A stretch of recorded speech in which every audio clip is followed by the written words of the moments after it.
music in Zim is sort of, I feel like it's at two polar opposites. You've got sort of the really serious, music which goes into the industrial, into horror, into classic movie kind of music, and then you've got just like the most crazy, silly source music you've ever heard in your whole life. And usually a lot of that was like him saying, I want voices like insanely pitched high, singing goofy stuff. And so I would, I didn't feel like hiring people, so I would do it myself.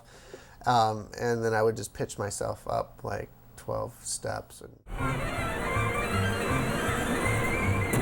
the Happy Bee theme from Saucer Morons is a good example of me going goofy with my voices.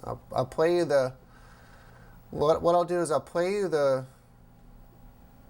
what I sang in first, not affected, and then I'll play you it affected.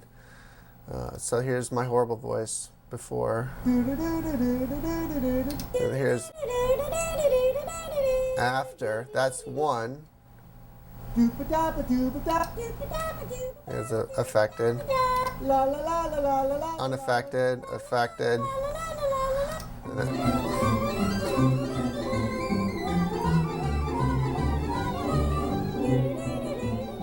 And that's the theme with everything. All the accompaniment. So that's funny. That makes me laugh. So here's how I did that too. I took that Happy Bee theme. I just sort of wrote a piece of music. It was the Happy Bee theme, right? And then I took that piece and I just dumped it right into a bunch of different cues where anytime the Happy Bee showed up, I just stuck it right in there. And it didn't matter.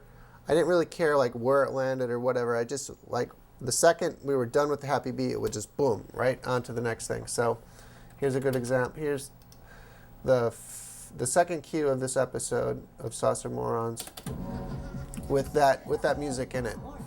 How could that be? Nothing threatens an Urkin Food Runner.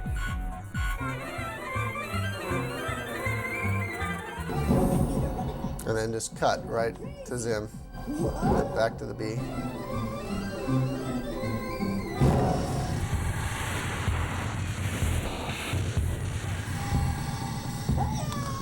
And we get the Happy Bee theme at the end of the episode, at the very end too. So that cue is a perfect example of Zim, where the very seriousness of the music takes itself very seriously, but then at the same time it's like insanely silly and goofy and fun. And that was like one of the challenges of the show that I loved, was just like, I mean, sometimes I would spend so much time on just like these short little pieces of music.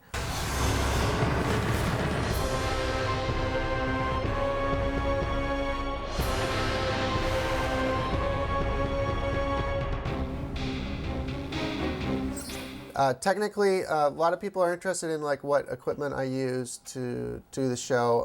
At the time that I did the show, I basically, not to give, all right, I'm going to give my secrets away. I relied heavily on an Access Virus B, which was for a lot of my analog sounds and a lot of the really fast-moving analog lines and arpeggios and that kind of thing. Other than that, I have 4 Roland S760 samplers that I had sort of my orchestral sounds on, and then I had a Giga Studio system that I basically had, lots of different libraries at my disposal. As far as libraries, I really went all over the board. I didn't really like choose one specific library over any other, so I can't really, off the top of my head, say like, oh, it was this. This is the sound of Zim. I would say it's more of just a good blending of a bunch of different stuff to put it together. I think also the thing that sort of gives Zim its sort of original, the music more of an original sound, is I really stayed away from loops and libraries of loops. Stayed away from like techno loops or drum and bass loops, although there was one instance where we did do a drum and bass cue. And really, I more focused on sort of the militaristic sound of Zim, but done in a sci-fi and a real sort of modern way, like drums that are really mutated and affected, because it's like sort of he's very militant. He's very like proper. You know, he's trying to always like please the guys back at the planet, and he just doesn't get it. So he's kind of the very simple sort of militaristic kind of like marching music, but it's done sort of in a very Irken kind of sci-fi way. That sort of, I think, is one of the underpinnings of Zim, is that kind of sound. Galactic conquest is near. Galactic conquest is near. Galactic conquest is near. Galactic conquest is near. On top of that, there's so many episodes that delve into horror, that delve into sci-fi stuff, into battles and space, and a lot of robots, and so you get into the big industrial clanking sounds.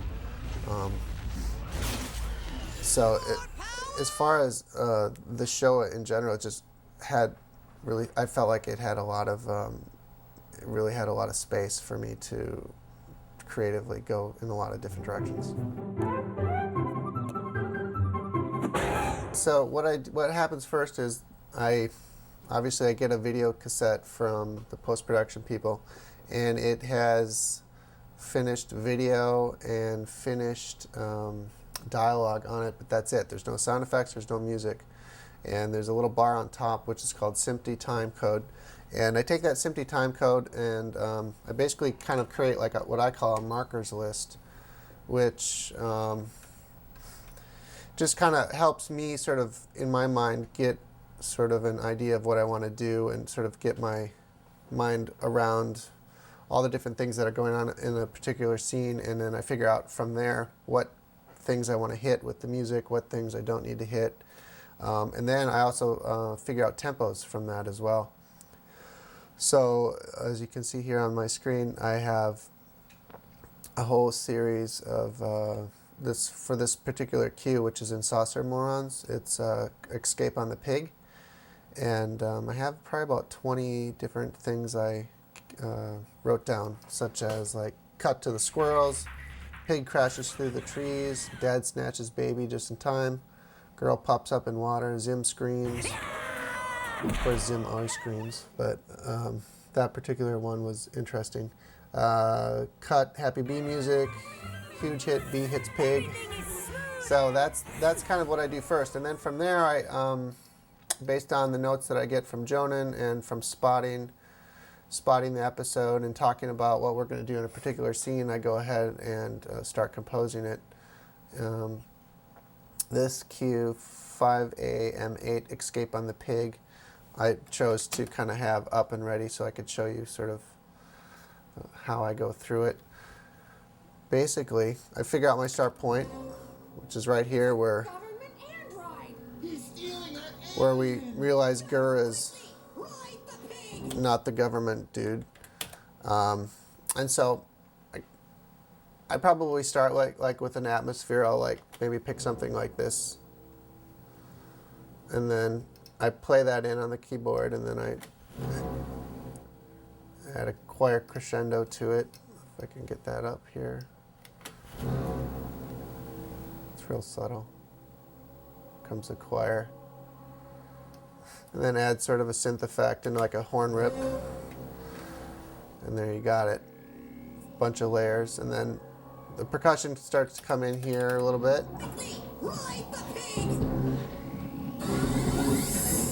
And then they take off. With Zim, I probably used loops maybe 5% of the time, hardly ever. I think I kind of talked to Jonan about it, and I think he kind of didn't want the score to sort of have a loop kind of sound. So what I ended up doing was using a lot of industrial percussion and a lot of just sort of odd percussion, and I would just do tons of layering. So like here's just regular snare drums, pearl snare drums, and then I add these sort of more techie kind of drums, and I program all this stuff. And then here's another layer. And then when you combine all that percussion together, kind of get get stuff, and then throw in snare drums and beats, or bass drums, kind of give it real sort of a techno, kind of a industrial techno sound. I hate the word techno, but for the sake of talking about it. So that's kind of how I approach it. But it's kind of hard to it's really hard to sort of talk about a cue once it's already done, because there's sort of a, I guess, the lack of a better word, magical sort of thing that occurs as you're writing it, or it just sort of you don't know exactly why you're doing what you're doing, but there's sort of, you're going towards that one hit, and you're just adding this and that and that and that, and a lot of times, pretty much all the time actually, the video is dictating to me. I've always said that I'm sort of just almost like a vessel for this show and for Zim and their crazy antics, and it's just a matter of me sitting down and doing it. It's like it's already there. It just hasn't been done. So I just have to sit here, kind of get it all out, because it's sort of almost there's just something about this show where it has such a strong voice that the music pretty much always just kind of flowed very easily and kind of came out of nowhere.